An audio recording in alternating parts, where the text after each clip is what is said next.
What's going on? It's Jordan here again with another video. Today we are talking about how you can prepare yourself to win a multiple offer situation here in the Chicago real estate market. As you probably know, there's a very little amount of inventory. Our demand is very strong and our supply happens to be at an extreme shortage. Now we're seeing some more inventory starting to come to market. Properties are sitting on the market longer, and with interest rates being still at historical lows, demand is still seeming to be pretty strong. So when that happens, when demand is outpacing supply, simple economics is that we are going to have bidding wars. Or another way to describe that is a multiple offer situation.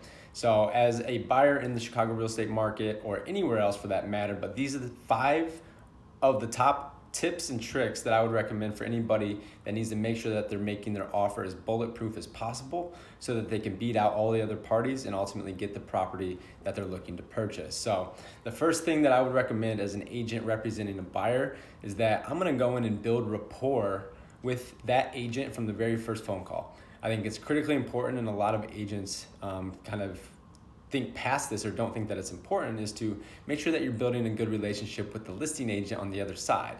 The reason this is important is when you get to that point when there's 4 or 5 other offers, that's black and white. Numbers on a piece of paper, names on a piece of paper, there's no personality there. So if I have a good relationship with that other agent, they know that I am known for having a solid team in place with my attorney, my lender, and all my other partners that I work with, that I'm gonna get the deal to the closing table and I'm gonna be able to manage my client's expectations along the way. When it comes to that, if it's apples to apples, 9 times out of 10, if not 10 times out of 10, that listing agent is gonna feel more comfortable choosing my client's offer to move forward with. So that's the first thing, is building rapport from the very beginning. The second thing, and these kind of come down to more of the terms of the contract, but the first thing that I would recommend is that you come in as strong as possible, right? You come in at the highest offer you feel comfortable, and you can use what's called an escalation clause. So in an example, let's say the property is worth $500,000 or is listed for $500,000, but you're willing to pay $510,000 if it came to that. So what you can do is you can make a full ask offer at $500K, and then you can have an escalation clause. So basically what that means is that here's an offer for $500,000 and my buyer is going to pay $1,000 more than the next highest bona fide offer up until a cap of $510,000. So in that same example, if you make an offer at 500, knowing that it escalates to 510. If somebody else comes in at 505,000, and that's the highest offer on the table, then you would then win that offer at 506,000. So it's 1,000 over the next highest bona fide offer. Now, the downside here is that if somebody came in at 511,000, you are automatically disqualified, right? But at that point in time, what I advise my clients is that you figure out what the escalation number is, the very top line that you're comfortable paying, and if it happens to go over that, you're okay walking away from the deal. So I use escalations very frequently. You're gonna need to ask if the listing agent is going to accept escalation clauses, because some agents don't, but I have used them very successfully in the past to make sure that my buyer is not overpaying, but that they're paying enough and that they have a little bit of that security to make sure that they don't get outbid by a couple $1,000s. The next thing that you can consider is, terms, right? So earnest money, the standard earnest money is that you're gonna put about $1,000 up front, and that earnest money is then going to increase, or the balance of earnest money is gonna be roughly 5% of the purchase price minus the initial money. So one thing to just make your offer a little bit stronger is to increase your earnest money. So instead of putting $1,000 up front, maybe you put $5,000 up front.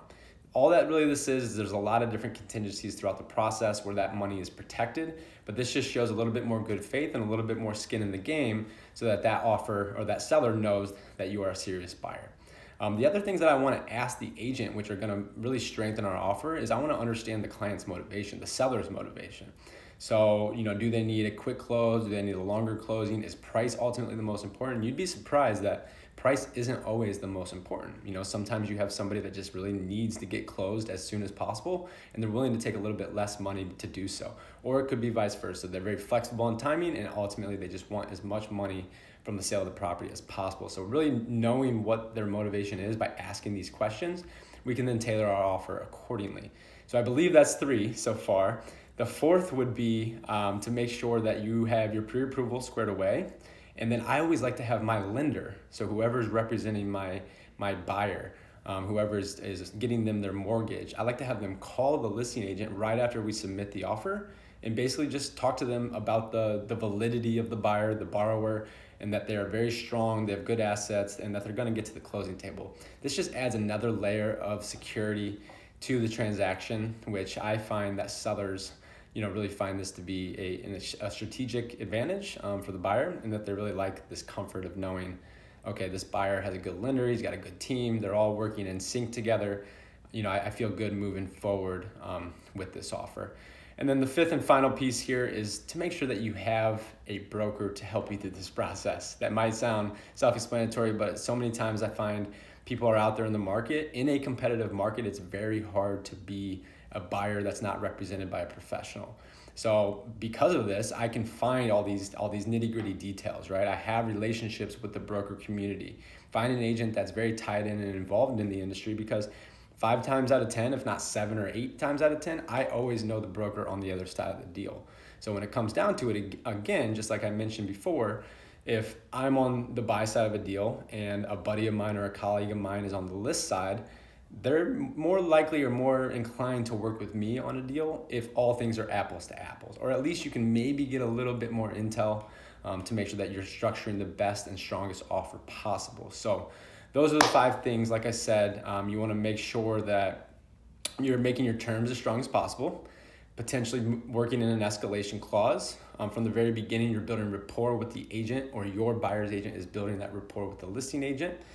You have your team in place, and you make sure that your lender calls ahead to make sure that seller and that listing agent feel comfortable with the borrower.